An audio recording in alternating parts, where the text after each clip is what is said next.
Galit na galit, gustong manakit kuya. Alam ko, trending ka for how many weeks na ba? O days, di ko alam. Ayoko sa salita, kaso binanggit mo yung pangalan ko kuya eh. Binanggit mo kami. Parang kinundina mo kami dahil inaano namin yung tanggap namin mga anak namin. Dahil members ng LGBTQ. Totoo, bakit ka naman, anong pakialam mo? Ikaw ba na may ambag ka ba na kahit ng preschool? Oo. Nabigay ka ba ng baon? Charot lang. Diba? Kasi meron pang palakpak. Woo! Iba yung galit mo, kuya. Woo! Palakpakan na. Hindi na, in fairness, nagkamot ang anak ko at sinuportahan ko. Hindi naman lahat palakpakan ako. Marami din naman na makilangilan na. Siyempre, of course, mga katulad mo, hardcore na Christian. Although marami mo kilala din ng mga Christian na may respeto naman. Kuya, ikaw kasi ang galit mo iba eh. Palakpakan natin. Magkamagala. Feeling ko, one of these days, makakatingin ka rin ng palakpak. Sa mukha. Charot lang. As lagi minimension yung Bible, eh, ayokong pag-usapan ng Bible kasi lagi sinasabi, binabagit yung Sodom and Gomorrah. Yung totoo ko, andun ka ba? Baka meron ka, baka na Facebook live mo. Again, nagjo-joke lang ako Pero totoo lang, nairita ako, sa totoo lang. Yun lang talaga.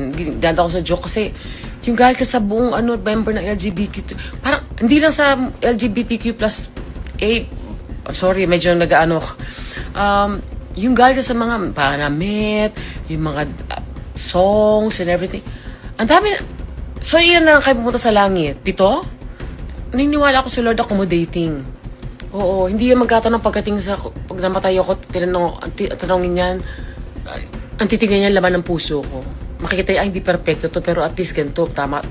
Ganun na feeling ko, hindi yung ilang beses sumayaw ng spaghetti pa ba, gumiling ka, di ba? Ilang beses ka nakita ko yung kot mo sa shorts. Di ba? I mean, come on, niniwala ko na meron tayong Panginoon na accommodating. Oo, kasi feeling ko parang kayo-kayo lang. Meron ba kayong GC? Ni Lord, tsaka ni Jesus? Oo. Again, nirespeto ko lahat ng religion. Even sa mga hindi niniwala sa religion. Nakalagay nga sa Bible, kung Bible pag-uusapan, love thy neighbor. Walang nakalagay doon na love thy neighbor, puwera sa mga bading at mga tombo. Diba? Ang hirap eh. Ang hirap, kasi kung literal natin nga yung Biblia, yung pag-usapan kasi hahaba. Ang sabihin ko lang, hanggat wala kang inaapakan tao, naniniwala ko si Lord, may sarili akong relationship kay Lord. Wala nang pakialaman. Wala tayong pakialaman doon. Personal relationship natin yun. Mapapakla ka man, tomboy, arusep, halamang dagat. It's between me and Him. Wala dapat humusga. Oo. Kuya, dahan-dahan din. Pwede ka na magsabi ng opinion mo. Pero para i-drag mo yung name namin na parang akala mo asama-asama magulang. Medyo ka doon, kuya. Sinasabi ko sa'yo. Oo. Ulitin ko, love thy neighbor. Sa Biblia yan. Oo. Tsaka diba, nakalagay sa Biblia, God is love. So, again, respeto lang sa atin, sa bilang tao. At kuya, sana kumalma ka. At wag mong husgahan ang pagkapalaki ko sa anak ko. Uulitin ko, at least hindi kriminal, hindi nag-addict, hindi addict or something. Hindi kami hindi perfecto ang relationship namin. Pero, masabi ko, may tama akong ginawa. Pangalan mo, anak, sa kanyang, nakalimutan yung pangalan.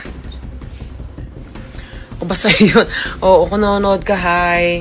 I'm so proud of you at I'm pretty sure maraming sumusuporta sa'yo. At teka lang, at dahil dyan, spread love at again, respeto natin ng isa't isa sana at kalma, kumalma ka kuya, yun lang. Alam ko may mga nega pa rin dito para walang pakialam. Himwa.